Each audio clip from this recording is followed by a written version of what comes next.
Back in, as you've heard us tell you, that new stimulus package is set to be signed by President Trump, and when it is, it will bring some money. There's a lot in it now in that package, by the way. You can read more in detail on the WBRC Fox News app. But when it does come, what does it mean for you or for your business? Here to join us, joining us now by FaceTime, I should say, to tell you more about that is Stewart Wells from the Wells Group. Good to see you this morning, Stewart. Good morning, Mike. So break it down for folks who have not read some of the minutiae of this or what they will get in this round of the stimulus package. Yeah, here are kind of the key points I think most of your viewers will be interested in. The first thing is, remember last time they got $1,200 direct checks, direct signed by President Trump into their mailbox. That's actually been cut in half. So we expect most Americans to get $600. And there's a group that if you're making more, if you're single filer making more than $75,000, that'll begin to get phased out. And I think it's fully phased out at about $98,000, if I remember that correct. And for joint filers, they would get two checks, so $1,200, and that would begin to get phased out at $150,000, and it phases out, I believe, again a little below $200,000. So that's the first thing, and then so that's less than it was, and then for dependent children, it's actually a little more. So last time it was $500 per dependent child. Now it's $600 per dependent child.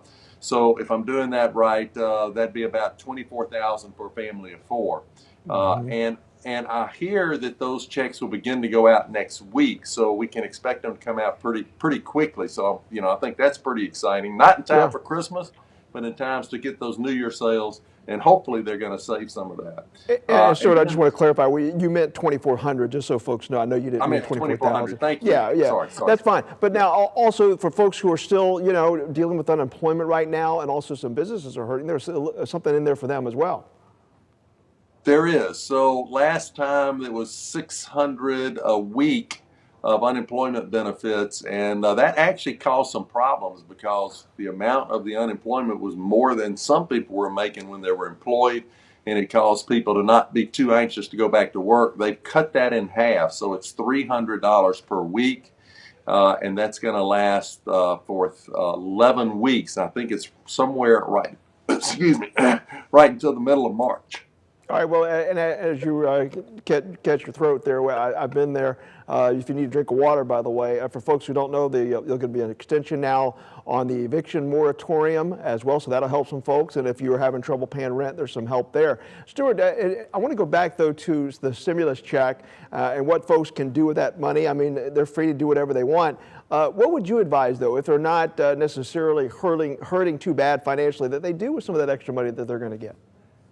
Yeah, I think the great news is we've got a vaccine on the horizon. It may take between now and summer before everybody has an opportunity to get vaccinated. So I don't think that this thing is quite over.